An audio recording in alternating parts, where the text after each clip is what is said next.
Ladies and gentlemen, what a beautiful day, isn't it, here in West Melton? And thank you to all the Canterbury Area Club members who have prepared for the day in terms of the display of vehicles and the way the aircraft are parked and the preparation of the historical displays, as Paul Drake has just mentioned. We're greatly appreciative of the giving time to recognising what this day means in terms of New Zealand aviation history and Canterbury aviation history. On Monday, the 12th of February 1962, Brian Chadwick left his home there in Rocking Horse Road in South Shore, driving his Triumph Herald coupe, and out to Harewood, and prepared the Dragonfly AFB for what was to be a routine flight to Milford Sound. He'd done charter flights to Milford Sound, more than 130 in his Domini BCP, and more recently in the Dragonfly, as Paul said, formerly operated by the Canterbury Area Club. So this was to be a routine flight, and on the flight that day were 4 tourists who had booked their flights in the office there in Cathedral Square. One of them was Lewis Rowan, and 2 of Lewis's brothers are here today. I'd just like to put your hands up, John and Pat. They've come from Sydney to be with us today. Maybe you could welcome John and Pat Rowan. So Lewis Rowan, 25 years old, and off for an adventure. Also 28-year-old Daryl Shields, and there may be some relatives of the Shields here. If they're here, could they put up their hands? Kathy and Alan Hill, are they here? No, they are coming from Australia, and they must be a little late coming this morning. So Daryl, 28-year-old, single man, and then a couple who had recently got married. Alwyn Saville and his wife Valerie. Alwyn, an Australian, Valerie, a Kiwi from Gisborne. Married about a month before. They're on a sort of a holiday down to the South Island, and again wanted to see the delights of the Southern Alps in Milford Sound. And we have some relatives of Valerie, the bride, who was on board the Dragonfly.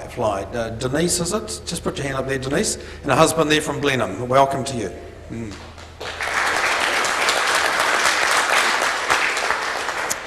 Well, the Dragonfly AFB, a famous aircraft really in the South Island, originally delivered to Bert Mercer and his Pioneer Air Travel Airline at Hokitika in October 1937, and then later to the Euro Club, and then on this flight 1962, a veteran aircraft.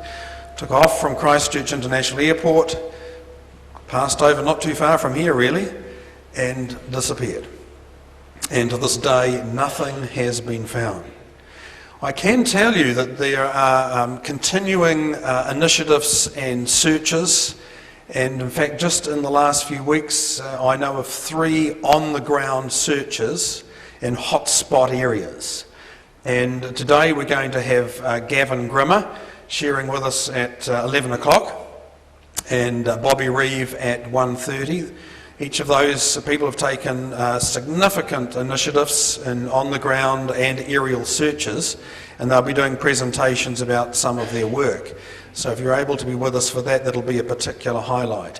And I do pay tribute to them and a number of others who have taken seriously the mystery of, lost without trace.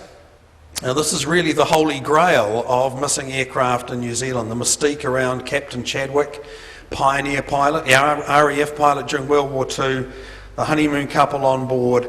Where is the famous Dragonfly? Some of you will also know that in that lower South Island area there have been 5 further aircraft that have gone missing without trace since that time. So a total of 23 men, women and children lost without trace. So you can see why some people call this the kind of the Bermuda Triangle of New Zealand. And there are continuing initiatives for some of those other aircraft, fixed wing and 1 helicopter. So thank you for being here today, and do take time to look at the displays.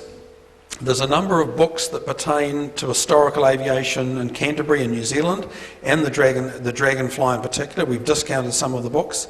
And there's Pam there with her excellent book, Silver Wings, as well. And as Paul said, there's Tiger Moth flights available and trial flights in some of the Aero Club aircraft.